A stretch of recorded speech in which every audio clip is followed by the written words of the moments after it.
itu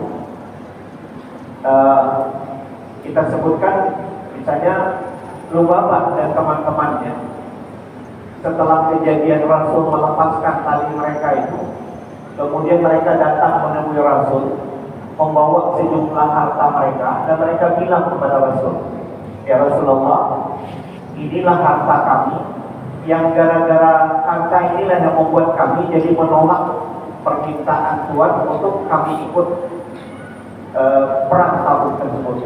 Nah sekarang silahkan ambil harta ini, silahkan dipakai, silahkan gunakan untuk infak atas nama kami. Jadi ketika Lubabah dan kawan-kawannya itu datang menyerahkan harta itu kepada Nabi, kata Rasul, saya tidak diperintahkan oleh Allah untuk mengambil harta kalian.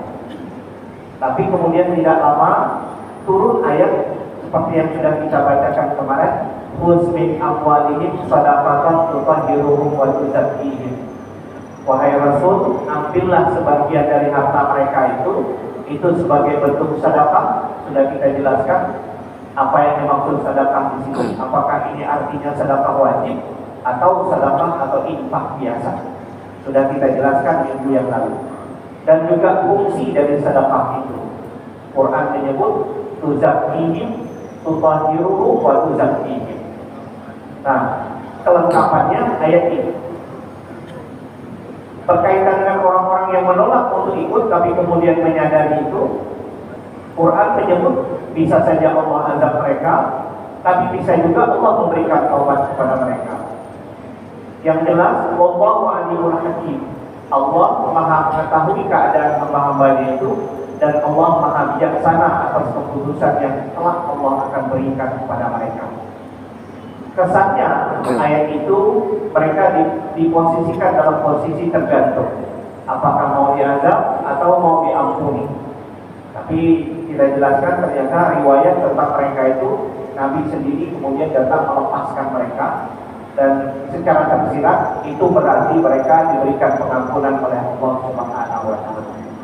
Pada akhirnya orang-orang ini adalah orang-orang yang menjadi muslim yang baik sampai akhir hayat mereka.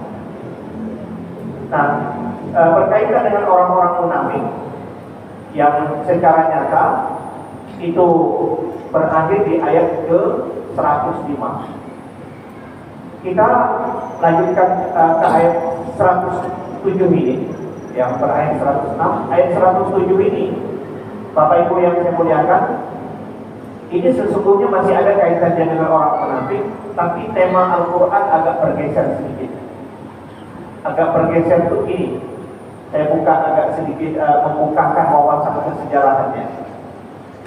Ketika Rasul datang hijrah ke Madinah, tempat pertama yang disinggahi oleh Rasul bukan langsung ke kota Madinah, tapi di pinggir kota Madinah yang kita sebut dengan Quba. Mungkin Bapak Ibu kalau sempat menunaikan haji dan umrah, di situ ada masjid yang pertama dibangun oleh Rasul, yaitu Masjid Quba. Masjid Quba kira-kira 2 mil di luar kota Madinah. Kalau hari ini ya jalan paling berapa, 15 atau 20 menit pakai mobil sampai ke Masjid Quba. Nah, di Masjid Quba itu Nabi membangun masjid pertama sebelum Masjid Nabawi di kota Madinah yang sekarang. Jadi setelah dibangun, fondasinya dibuat dengan segala kesederhanaannya di zaman itu, Nabi pun sudah melaksanakan salat di situ.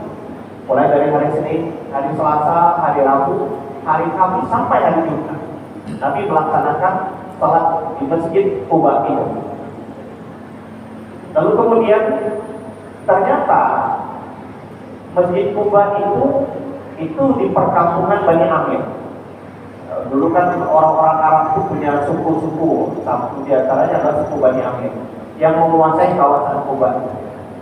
Itu suku besarnya adalah kaum Aus bahasa Arab. Nah ternyata dengan Nabi membangun itu, orang kampung sebelah itu ada yang iri hati, lalu kemudian mereka berinisiatif membangun masjid lagi. Tapi sekali lagi Bapak Ibu, motifnya sudah beda. Motifnya adalah karena iri hati orang kampung sebelah membangun masjid dan Nabi salat di situ. Nah, maka berinisiatiflah orang kampung sebelah bangun masjid juga, dan tujuannya adalah nanti mereka juga ingin agar Nabi datang dan salat ke situ. Tapi kalau kita buka kesejarahannya, ternyata masjid yang baru dibangun ini itu ada tukang suruhnya atau yang menganjurkannya. Ini adalah seorang pendeta Ar-Rahib. Dia ini dulu orang munafik, tokoh munafik, pernah belajar dan punya pengetahuan tentang agama Nasrani, pernah belajar tentang soal kependetaan. Tapi kemudian ketika Nabi Muhammad datang ke Madinah, maka posisinya sebagai tokoh itu kehilangan pamor, dan kemudian dia mendendam kepada Nabi. Lalu kemudian dia datang ke Mekah, menghasut orang-orang Mekah agar menyerang Nabi. Maka menurut sejarah, terjadinya perang Badar, perang Uhud, itu tidak sedikit campur tangan orang ini menghasut orang Mekah. Lalu kemudian sampai pun pada perang Ahzab. Perang Ahzab itu perang Khandaq, di mana kota Madinah dikepung. Orang ini juga terlibat dengan orang-orang munafik dan orang Yahudi Mekah, orang Yahudi Madinah, itu berusaha untuk menyerang Nabi dan umat Islam. Tapi lagi-lagi dia kalah. Kemudian keluar dari kota Madinah, lalu kemudian dia pindah ke Khaybar. Khaybar itu daerah dekat lain. Terjadi lagi perang Khaybar, lagi-lagi dia kalah. Maka kemudian dia datang ke negeri Syria, Syam, menemui penguasa Syria, minta bantuan pasukan, dan dia janjikan bahwa dia akan datang dengan pasukan dari Syria itu, pasukan Romawi, untuk menyerang Madinah dan mengalahkan Nabi Muhammad. Maka kemudian salah satunya adalah dia kirim surat ke kampung yang tadi mau bikin masjid, tolong bikinkan masjid, nanti saya akan datang bawa pasukan, dan itu akan dipakai untuk menjemput dia, menunggu dia itu sebagai tokoh dari orang-orang munafik Madinah yang sudah malam melintang melakukan penghasutan terhadap Nabi. Nah, jadi sebetulnya niatnya membangun masjid orang sebelah ini itu bukanlah niat yang benar dan tulus karena Islam. Inilah yang di dalam sejarah Islam dikenal dengan Masjid Dirar. Kalau kita pernah baca sejarah, ini Masjid Dirar, yang pada akhirnya berdasarkan ayat yang akan kita baca ini, akhirnya Nabi memerintahkan masjid itu untuk dihancurkan. Dan di masa Nabi kemudian masjid tersebut setelah dihancurkan dijadikan tempat pembuangan sampah. Nah, itu yang dikenal dengan Masjid Dirar. Tapi pembangunan Masjid Dirar ini banyak pelajaran yang di dalam ini. Mungkin sampai hari ini pun kita di antara umat Islam ada saja yang ya mungkin karena tidak nyaman, ada berkonflik tentang soal masjid, tiba-tiba masjid dibelah bangun satu lagi. Nah, jadi isyarat itu mungkin ada, walaupun ayat ini ceritanya telah berkaitan dengan pembangunan Masjid Dirar yang tidak jauh dari Masjid Kuba posisinya, dan itu membahayakan posisi umat Islam. Karena bisa saja jemaah menjadi tercerai-berai. Maka dulu kalau kita baca kitab-kitab fikih itu, para ulama fikih itu sangat selektif. Bangun masjid itu tidak gampang, kecuali dengan alasan yang cukup. Misalnya di masjid ini, itu betul-betul kapasitasnya sudah tidak tertanggung lagi. Orang kalau sembahyang di sini sudah sangat banyak kesulitan, baru boleh bangun masjid baru. Kalau tidak, belum diizinkan kalau kita begini. Kalau hari ini kan agak semarak orang, di mana-mana bikin bangun masjid. Tapi mudah-mudahan saja niatnya tidak sama seperti yang diceritakan dalam ayat ini. Nah, kalau beda kepengurusan misalnya tiba-tiba karena berkonflik di dalam kepengurusan masjid, tiba-tiba bangun masjid baru, itu bermasalah betul. Isyaratnya ada dalam kesejarahan kita. Dulu di masa Nabi itu juga orang membangun masjid ada motif tidak baik. Dan yang kedua pelajarannya begini, Orang itu sengaja mengundang Nabi. Nabi itu bertokoh.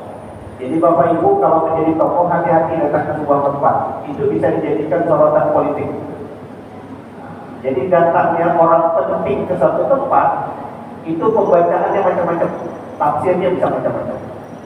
Nah, jadi Nabi itu kalau tidak karena turun ayat, Nabi sebetulnya sudah mau berangkat datang ke masjid itu.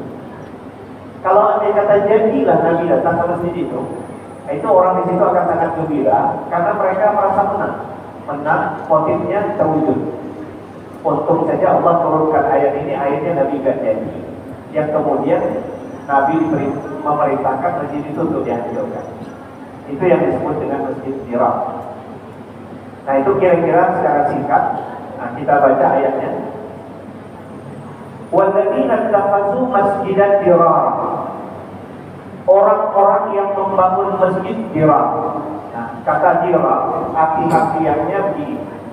Ada hadis Nabi yang berbunyi la darara wala dirar.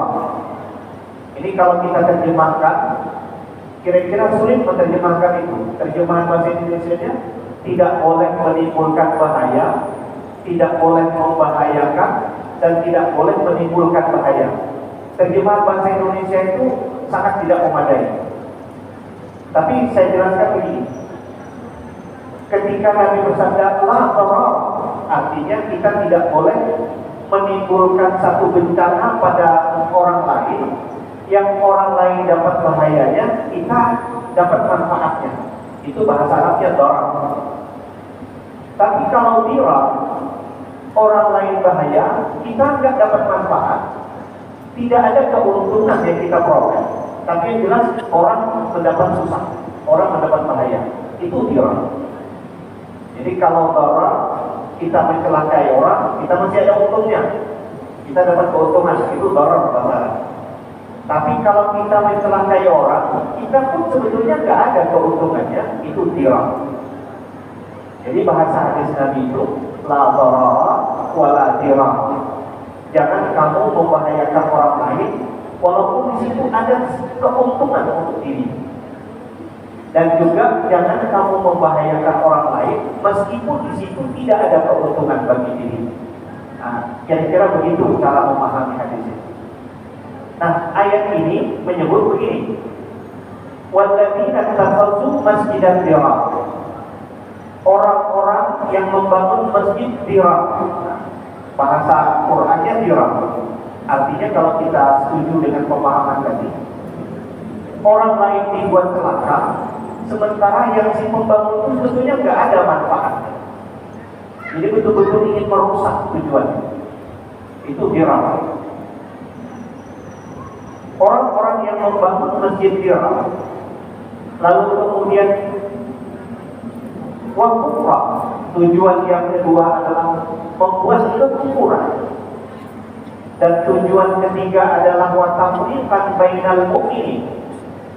Jadi membangun masjid itu di sini tujuannya menurut Quran sangat jahat. Pertama, hanya ingin menimbulkan kerusakan, dan yang kedua menimbulkan kekufuran, dan yang ketiga watafriqan bainal mu'minin. Nah, ini memecah belah antara umat mukmin. Mereka satu sholat secara tertib di Masjid Quba yang dipimpin oleh Nabi. Tiba-tiba mereka ingin bangun masjid baru yang tujuannya adalah ingin menarik jemaah yang ada di Masjid Quba itu supaya pindah ke masjid mereka. Itu sudah tujuannya tafriqan bainal mu'minin. Itu memecah belah persatuan umat Islam. Lalu kemudian yang keempat tujuannya wa irsadan liman haramallahu wa rasuluhu min qabl. Itu untuk menjadi tempat menunggu atau menampung bagi orang yang memerangi Allah dan Rasulnya sebelum ini. Itu yang kita sebutkan ini. Yang menganjurkan membangun masjid itu sudah malah melintang ke sana kemari, menghasut orang kafir untuk menyerang dan menghancurkan umat Islam. Jadi empat itu tujuan orang membangun masjid dirar tersebut. Nah, yang menarik adalah kalau ditanya apa tujuan kalian membangun masjid itu, pastilah jawabnya untuk tujuan kebaikan. Dan itu dibongkar oleh Quran. Kata Quran, wala yaqlimunna, dan mereka yang membangun masjid itu, kalau ditanya, itu pastilah mereka akan menjawab. Bahkan mereka berani bersumpah, in aradna illal husna, tidak ada motif kami kalau membangun masjid ini kecuali untuk kebaikan. Itu biasa. Orang munafik itu ngomong seperti itu. Dan menurut catatan para ahli sejarah, ini yang membangun itu ada 12 orang munafik. Jadi kalau dalam tafsir ini disebutkan satu-satu sampai 12 ya. Jadi tujuan mereka itu, mereka bersumpah tidak ada tujuan lain dalam membangun masjid ini illal husna, kecuali untuk tujuan kebaikan. Ya nampaknya begitu. Bangun masjid itu semuanya kelihatan seperti itu. Tapi ternyata motif di belakang itu dibuka oleh Quran. Itu tujuannya tadi, menimbulkan bahaya, kekufuran, memecah belah antara umat Islam, mempersiapkan datangnya orang yang sudah malang melintang ke sana kemari, menebarkan fitnah kepada Nabi dan berusaha untuk menghancurkan umat Islam. Nah, kira-kira kalau ada yang seperti ini, sampai hari ini pun kalau niat membangun tempat ibadah, kalau yang seperti ini tidaklah juga baik. Tapi kemudian apa jawaban Allah? Wallahu yashhadu innahum lakadzibun. Allah bersaksi bahwa mereka yang membangun masjid Dirar itu dengan sumpahnya adalah untuk kebaikan itu. Kata Allah, innahum lakadzibun. Mereka itu semuanya dusta. Jadi sumpah mereka untuk bangun masjid ini demi kebaikan. Nah, kalau dalam riwayat ini, saya bacakan agak teks begini. Apa tujuannya membangun masjid tersebut? Supaya menjadi tempat berteduh. Kalau ada orang kepanasan, boleh singgah di situ. Lalu kemudian kalau nanti hari hujan, boleh juga singgah di situ. Ada orang-orang yang musafir yang nggak punya tempat juga boleh menginap di situ. Nah, itu tujuannya kalau dilihat baik. Tapi sekali lagi, ini hanya motif yang mereka buat-buat, padahal tujuannya adalah untuk menghancurkan persatuan umat Islam. Nah, tapi Allah kemudian bersaksi bahwa sesungguhnya sumpah mereka, tujuan membangun masjid Dirar itu untuk kebaikan, itu adalah sumpah dari orang-orang berdusta. Maka dengan turunnya ayat ini, apa perintah Nabi?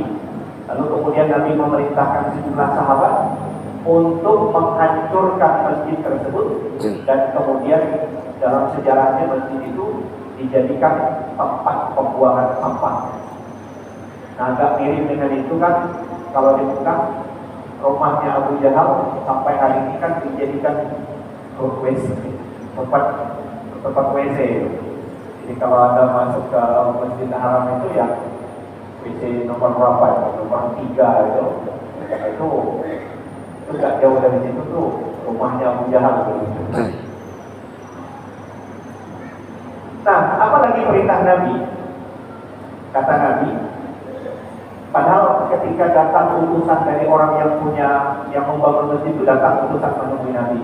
Ya Rasul, kami sudah bangun masjid, kami berharap Tuhan datang ke tempat kami dan sholat di masjid kami, dan kami ingin Tuhan berdoa di situ supaya kami mendapatkan keberkahan. Cuman waktu itu kata Nabi begini, saya ini lagi sibuk sedang mempersiapkan pasukan untuk pergi perang Tabuk. Nanti kalau saya pulang, nanti saya datanglah kata Nabi ke situ. Jadi akhirnya selama 60 hari Nabi kan pergi perang Tabuk. Sudah 60 hari baru pulang, mereka datang lagi, masjid sudah selesai dibangun.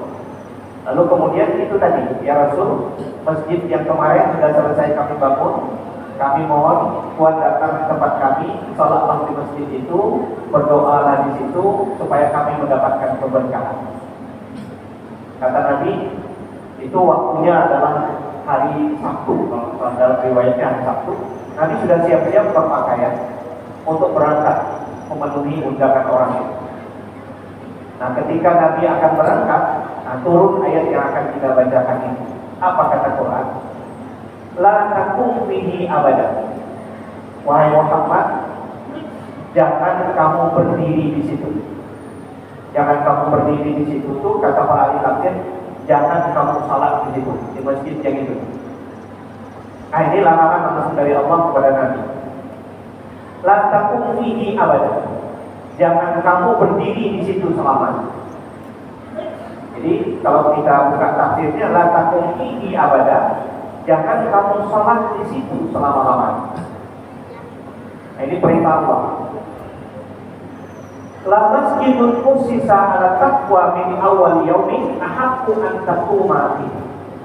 Sesungguhnya sebuah masjid yang dibangun di atas dasar takwa. Apa yang dimaksud Quran masjid yang dibangun di atas dasar takwa? Itulah Masjid Quba. Jadi Quran bilang, Muhammad, gak usah kau datang ke masjid yang baru yang mereka minta itu. Sesungguhnya masjid yang dibangun di atas dasar takwa, itu masjid yang kamu bangun itu, Masjid Quba itu jauh lebih baik. Kata Quran, tak usah datang ke masjid itu, sembahyang saja di Masjid Quba itu.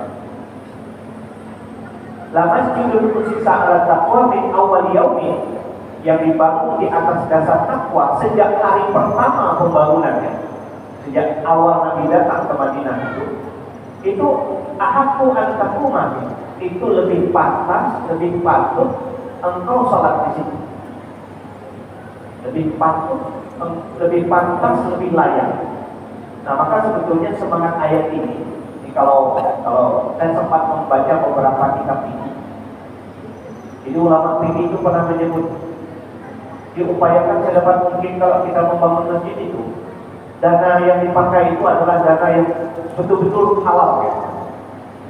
Itu diuraikan oleh para ulama di dalam kitab ini, karena terinspirasi dari ayat ini.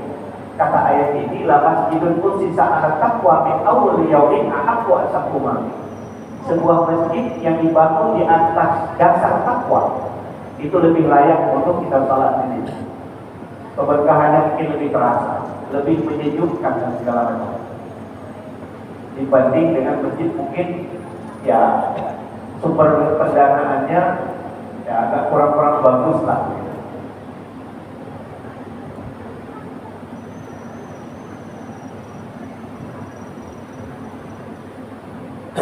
Nah, lalu kemudian kenapa jadi Al-Quran mengatakan bahwa Masjid Quba itu lebih baik?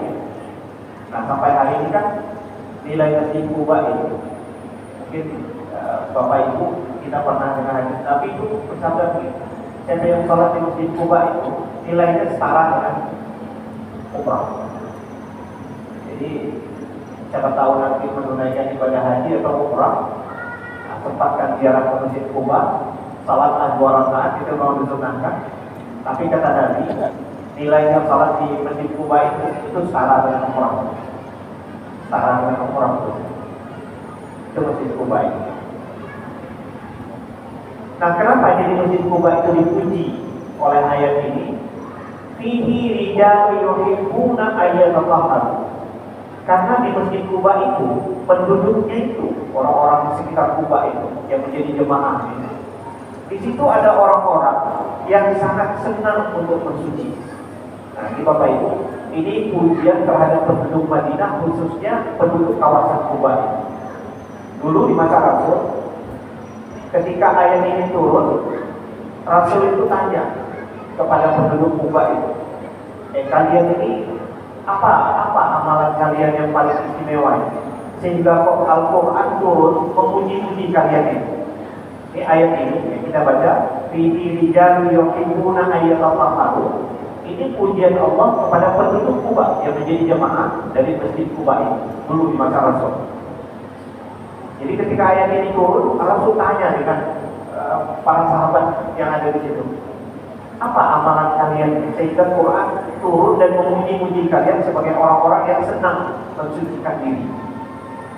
Apa jawaban orang-orang Kuba itu? Kami ini Rasul, kalau kami beristinja, baik karena buang air kecil maupun karena buang air besar, kami ini beristinja 2 level. Pertama, istinjanya itu pakai istinjumar, pakai batu. Istinjanya pakai batu.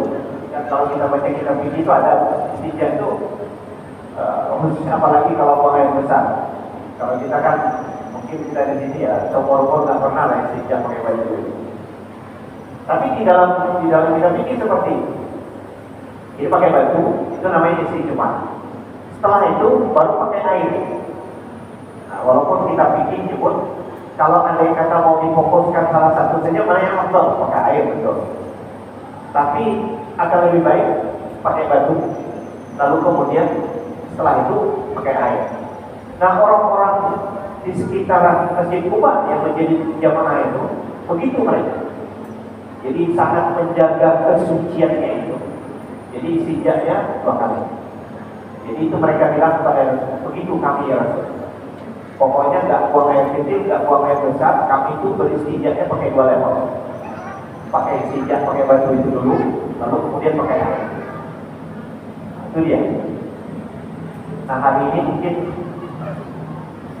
ya saya sempat cerita teman yang sempat kuliah di beberapa negara Timur Tengah, tapi yang kondisinya ketika kembali ke kampung teman-temannya di Timur Tengah itu, ada yang memang masih karena sulitnya air di padang pasir itu memang beristinja di batu. Ada teman saya yang sempat kuliah di Sudan itu, dia bilang begini, saya itu pernah diajak teman saya yang orang Sudan pergi ke kampung dia di gurun di pasir itu. Nah, di situ katanya kalau minyak itu murah, tapi air itu lebih mahal daripada emas.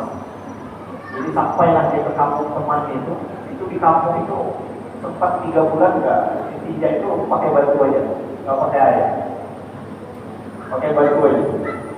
Jadi kadang-kadang untuk sholat ini main tayamum aja tuh, itu sampai 3 bulan. Kalau tempat kita nggak lah.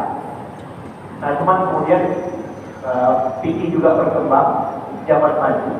Mungkin Bapak Ibu sesekali pernah kalau ke hotel, ada hotel itu yang WC itu nggak ada air, yang ada cuma tisu aja. Ada hotel-hotel tertentu yang nggak ada air, di samping tempat buang air itu cuma ada tisu aja. Nah, ini juga menjadi pembahasan para ulama fikih, apakah isu itu bisa dianggap setara dengan batu yang di zaman Rasul itu sebagai alat istinja.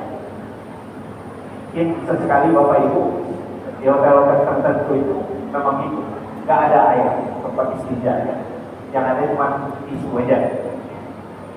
Ternyata ya karena mengikuti perkembangan zaman itu bisa diterima. Tapi yang sebaiknya kata para ulama fikih, jika jumpa air setelah itu dibasuhkan. Itu masuk dalam kondisi darurat lah itu. Nah, tapi orang-orang Madinah, khususnya penduduk Kuba, itu dipuji oleh Allah. Fihi rijalun yuhibbuna an yatatahharu. Pada penduduk kota Kuba itu ada sejumlah laki-laki yang mereka itu senang untuk bersuci. Itu tadi alasan. Wallahu yuhibbul mutatahhirin. Allah senang kepada orang-orang yang suka mensucikan diri tersebut.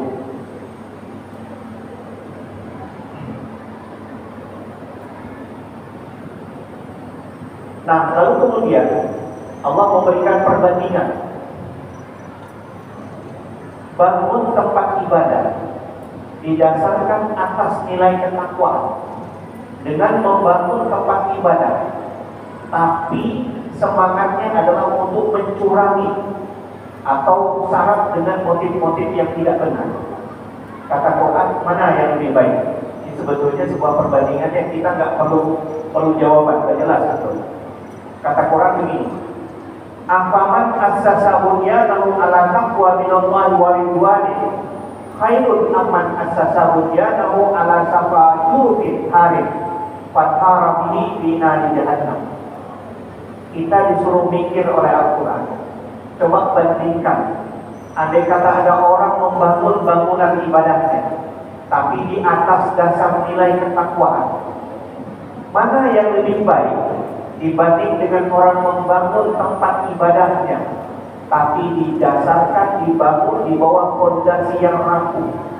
Quran itu menyebut fondasi yang rapuh itu di pinggir jurang yang sudah retak. Itu bahasa Qurannya safajuru bin harith. Safajuru bin harith. Ini kalau ada batu yang di bawahnya itu jurang, tapi batu ini sudah retak, kita bangun bangunan di atas itu. Nah, kira-kira Quran ingin memberikan kiasan, membangun tempat ibadah, tapi motifnya bukan karena ketakwaan, sama seperti membangun rumah yang di bawah batu itu jurang, tapi batu ini sebetulnya sudah retak. Tak lama lagi kalau ada sesuatu yang menimpa, bakal jatuh dengan orang-orang yang bangun ke bawah itu. Itu perbandingan yang kita lakukan. Mana yang lebih baik? Membangun rumah ibadah di atas dasar takwa, atau membangun tempat ibadah yang di bawah jurang yang sudah retak? Nah, ini sebetulnya nggak perlu kita jawab, kita sudah tahu jawabannya. Tapi itulah tujuan Quran, membandingkan antara membangun masjid Kubah tadi dengan masjid Dirar. Sehingga bahasa Qurannya, afaman assasa bunyanahu ala taqwa minallahi wa ridwanih. Apakah orang yang membangun bangunannya itu didasarkan ketakwaan kepada Allah dan mengharapkan keridhaan Allah, itu akan lebih baik, atau itu yang baik dibanding dengan orang yang membangun bangunannya di tepi jurang yang sudah retak, dan akibatnya dia akan runtuh bersama dengan bangunannya itu. Dan runtuhnya itu, kata Quran, itu jatuh kelak ke dalam neraka jahanam. Nah, orang-orang yang motif membangun tempat ibadah tapi tujuannya tidak didasarkan pada nilai ketakwaan, kata Allah, wallahu la yahdil qawmal zalimin. Allah tidak akan pernah memberikan petunjuk kepada kaum yang zalim. Karena perbuatan membangun tempat ibadah tapi motifnya tidak benar, nah itu sama seperti membuat dirinya menjadi zalim, dan Allah tidak akan mau memberikan petunjuk terhadap orang-orang yang seperti ini. Nah, Bapak Ibu yang saya muliakan, mungkin dalam kesempatan ini yang bisa saya sampaikan. Mudah-mudahan ini bermanfaat bagi kita dan banyak pelajaran sesungguhnya di dalam ayat ini. Billahi taufiq wal hidayah. Assalamualaikum warahmatullahi wabarakatuh.